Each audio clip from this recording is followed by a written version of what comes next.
Do you guys want a thumbnail like this? Well, stick around through the whole video. I'm gonna teach you exactly how I made it. Alright, what's good YouTube? It's your boy Billy, and I'm back here with another video. Today's video I'm gonna teach you guys how to make thumbnails, like some good thumbnails. Here's some examples of thumbnails I've made in the past.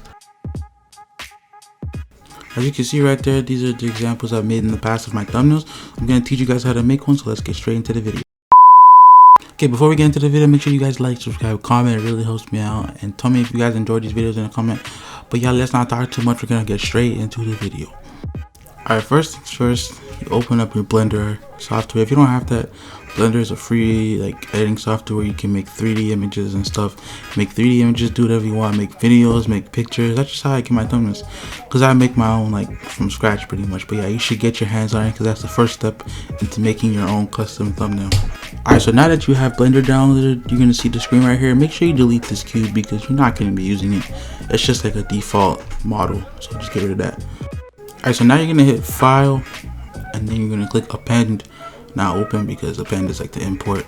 Then you go to Downloads, I believe, and then you look for the character you have. If you guys don't have one, just search them up. You can get free ones, or you can find Discord servers, whatever. So I'm gonna go with this one right here, and then you click Objects, and then you just copy them and open all these in the app. They should be right there. Alright, now that you have a character right here, you just pretty much just edit it and shit, like move around. Use that thing on the right to move around, and the left side is just to adjust the players. But I'm just gonna mess around with it till I find what I like, and I'm gonna speed it up for you guys so you basically see what I'm doing.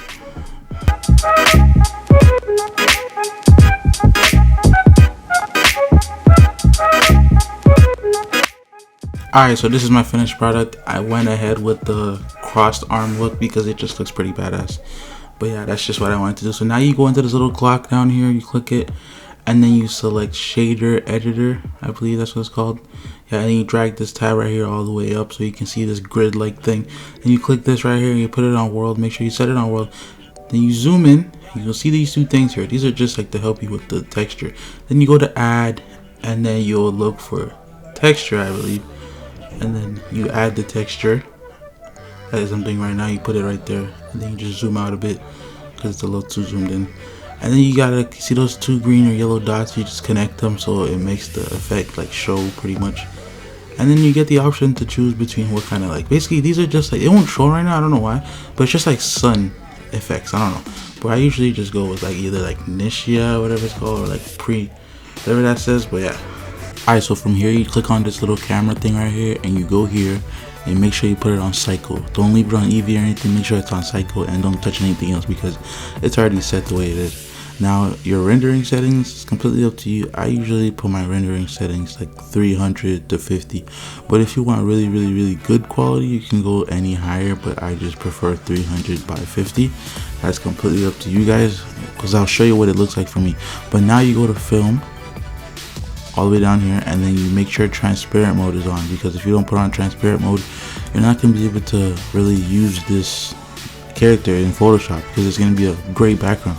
You want it to be transparent so you can put pictures over it or under it, you know what I mean? But yeah, and then you can really mess around if you want, put on motion blur, but I don't really use that, so it's completely up to you. But just mess around and see what you like. Alright, so now you go to render, and you click render image, and you just let that boy render, you know what I mean? Just wait. It's literally less than a minute. Alright, now that thing rendered, as you can see, look at the quality of it when you do 300 by 50. It's still good, but now you just go ahead and save it wherever you want. I usually save it in my camera roll, and then you can open it up later in Photoshop, which I'll see you guys there. Alright, we're in Photoshop now. Go ahead and open up your Blender thing from wherever you saved it. For me, that's in my camera roll, so I'm gonna go ahead and open that up right now. Alright, as you can see, I got my picture opened up here in Photoshop. This is what I was talking about when I said the transparent mode, because if you didn't put on transparent mode, you wouldn't be able to put pictures under or over it. But yeah. Alright, now we're gonna insert our background picture that we're gonna use. For me, I'm making a settings thing. So you just click on it or press Ctrl T, and then you could resize it like I'm doing right now. I just see that this picture is not the exact size of the screen, so I'm just gonna go ahead and zoom it in properly so it fits the whole screen. Just like that. Now we're gonna get on to the next step. Okay, now that we've done that, now we just need to add a second layer by clicking that bottom part right there. And I'll explain to you later why we need that second layer. But for now, let's focus on our background. Alright, now you're just going to click that folded thing right there. Or not folded thing, sorry, the circle. and then you're gonna go to curves, I believe. And alright, so now you click curves, this should come up, and you just basically mess around with it till you find the color and all that stuff you want to use, because the brightness, all that stuff. For me, I'm just gonna mess around with it till I find what I think fits best. And for me, I'm probably just gonna stick with this one right here. I think this one looks good. Okay, now I'm gonna explain to you why you needed the background that I added earlier. Basically, it's just for adding the what you call it, the shadow effect or whatever, or the shade, whatever.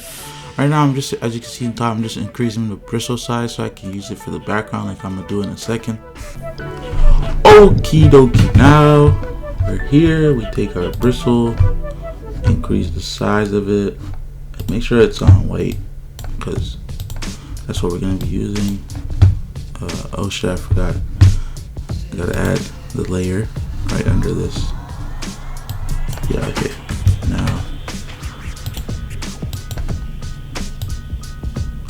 Now you just go just like this, what I'm doing.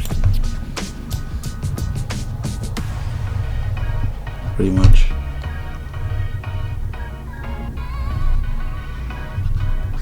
Don't do it too much because it's just gonna kind of overdo it.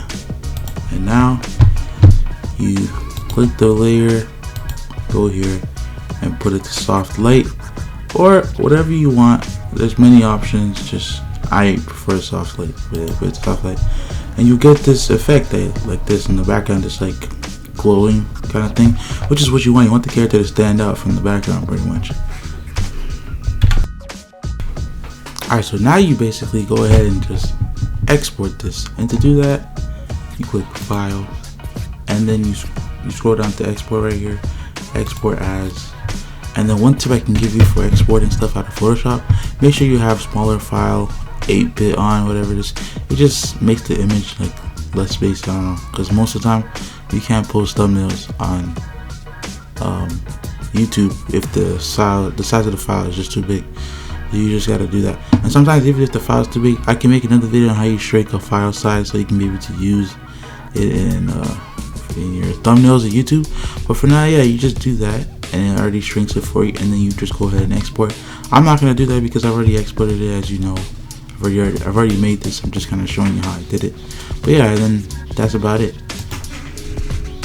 Alright, that's gonna be the end of the video, y'all. Hope you guys liked this video and I hope it was useful. But it's been your boy Billy Maple, and I'm out.